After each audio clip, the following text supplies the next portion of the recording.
Bonjour, je suis Silata Brenda Octavie et vous me recevez pour info.com. Aujourd'hui, nous avons le plaisir de recevoir une invitée pour notre page YouTube. Je vais lui laisser le soin de se présenter et nous allons détailler les différents points de notre interview le long et vous allez comprendre pourquoi est-ce qu'elle est ici. Alors, bonjour. Bonjour, je m'appelle Gwenaëlle Duhamel. Je suis ici pour réaliser une mission de service civique. Donc je suis ici pour 10 mois. Je suis arrivée le 21 octobre 2019 et donc je suis là pour apporter un appui au projet parrainage à Tokem. Bien sûr, je comprends. Alors, si je comprends bien, vous êtes ici depuis... Je suis ici depuis 7 mois. 7 mois déjà. Alors, votre mission tend déjà vers la fin. Oui. Voilà, vous venez d'où en fait? Donc je viens de Lille, c'est une ville qui est située au nord de la France. Alors ici, est-ce que vous pouvez nous parler en détaillé, je ne sais pas, quelques points phares de votre mission ici à Tokem? Du coup, j'ai vraiment apprécié ma mission ici. L'accueil que j'ai reçu, je retiens beaucoup cela. J'ai été bien accueillie par même les membres de l'association Elan. C'est ma structure d'envoi ici. Et ensuite, arrivée au Cameroun, j'ai été très bien accueillie par l'association Tokem, l'équipe. Et donc on avait partagé un repas tous ensemble. J'ai vraiment apprécié mon arrivée. Et aussi, j'ai apprécié aussi l'accueil réalisé par les membres du village, les mamans, tout ça. J'ai retenu que c'était des moments forts. Alors, rappelons que Tokem se trouve dans le village Tsombe. Nous sommes dans un village et j'avoue que ce n'est pas votre cadre habituel. Comment est-ce que ça se passe votre vie quotidienne? Comment est-ce que vous vivez au quotidien? C'est quand même différent, non? Oui. Quelle est votre expérience par rapport à ça? Alors, du coup, j'ai été agréablement surprise quand je suis arrivée ici. J'ai vu l'appartement où j'allais loger, donc c'est un bel appartement. Voilà. Et après, donc il y a certaines choses qui changent, par exemple les coupures d'eau, les coupures d'électricité. C'est pas agréable ça. Donc c'est pas toujours évident, mais on s'habitue, on essaye de trouver des manières de faire en sorte, des manières d'apaiser ça, de s'habituer, voilà. Pourquoi pas. Voilà. On fait avec, que tout le monde est dans le même délire. Toujours, tout le monde est pareil. D'accord. Voilà. Et qu'est-ce que vous appréciez dans les repas? Est-ce que vous avez goûté certains repas ici? Oui, du coup, mon plat préféré, je dirais que c'est le... Oh, il y a déjà un plat préféré, c'est bien ça. J'aime bien le pilé. Ah, le pilé, c'est intéressant, d'accord. Le pilé macabo. C'est bien. J'aime bien le poulet DG aussi. Voilà. Le héros. Waouh, c'est cool. Après, riz sauce tomate, riz sauce arachide, une cuille. Oh, intéressant, le cuit. Bravo. Ça mérite des applaudissements, c'est bien. Cool, d'accord. Ok, du côté des boissons, je sais pas. Les boissons, du coup, ici, c'est un peu... le pays de la bière. Non, pas forcément la bière parce que c'est déjà un peu connu. Je vais dire des boissons naturelles, c'est pas moi. Du vin blanc peut-être. Le vin blanc. Le vin blanc. C'est bon. Le folleré qu'on en fait. Le folleré, oui. Oh ouais. Les enfants. D'accord, c'est cool ça. C'est très bon. D'accord, donc alors je sais pas, vous avez rencontré des difficultés en dehors des coupures de courant, je sais pas, des coupures d'eau et tout. Au niveau de votre mission, est-ce que vous avez rencontré des difficultés sur le terrain même en fait? Donc sinon, c'est vrai que c'est pas toujours facile d'être loin de ses proches pendant 10 mois. Par exemple pour les fêtes de Noël, j'ai été loin de ma famille, c'était la première fois que ça se passait. Du coup, c'est vrai que d'habitude en France, on se réunit, on passe un bon moment ensemble, on fait un repas. On fait un repas tous ensemble. Du coup, mais voilà, cette année c'était autrement et j'ai réussi à me faire une famille ici. Donc, voilà, c'est ce qui a pu aider. Oh, d'accord. Donc, en dehors du côté nostalgique, oui. Vous avez quand même réussi à fêter, à vous amuser, oui, outre votre mission.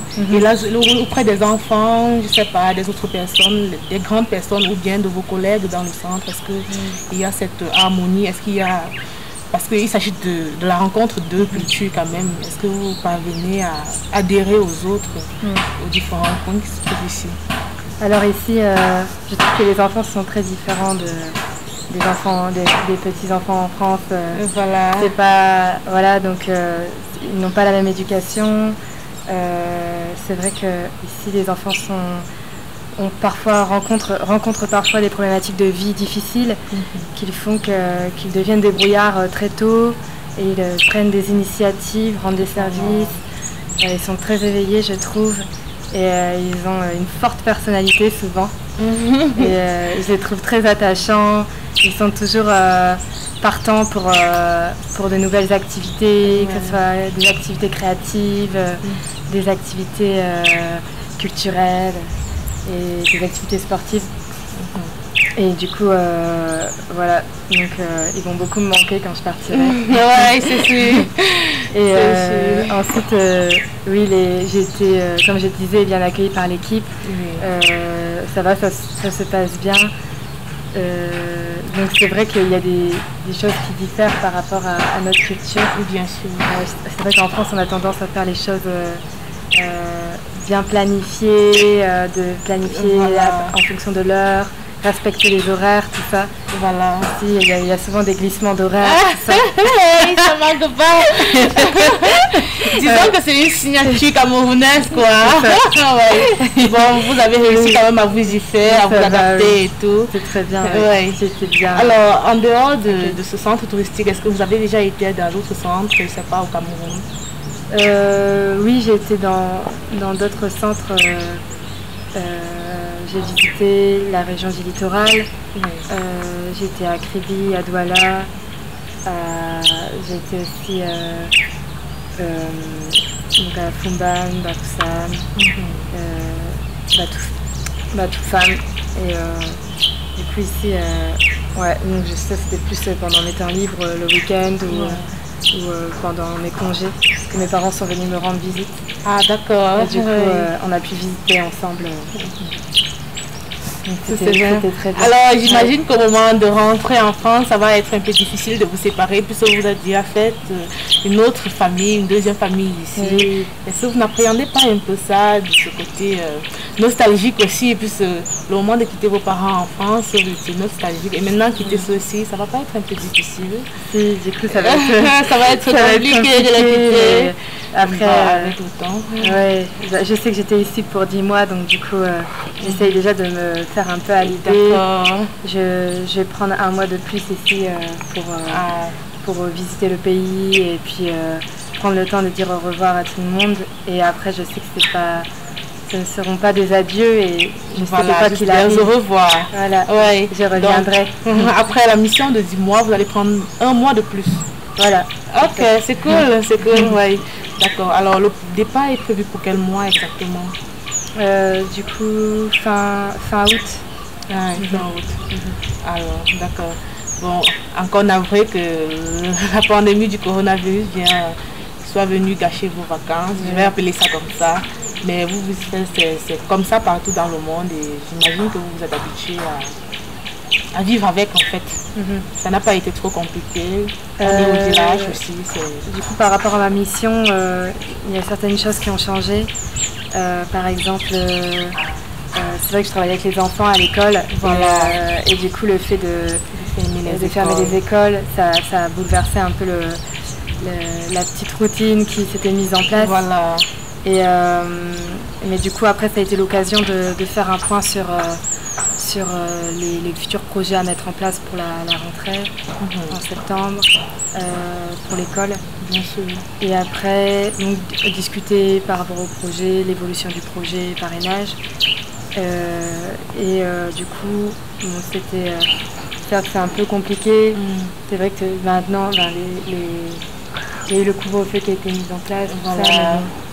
Tout était presque à l'arrêt en fait. Voilà, mais il y a des bonnes choses qui ont été mises en place aussi. Donc, par exemple, au village de Tingbe et aux alentours, il y a eu des kits qui ont été distribués par Tokem et par d'autres associations. Donc, c'était pour venir en aide aux populations.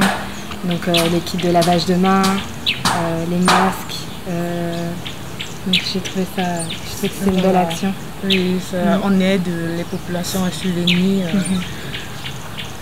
comment dirais-je, à supporter ou bien à venir à bout à cette pandémie en fait. Voilà, d'accord.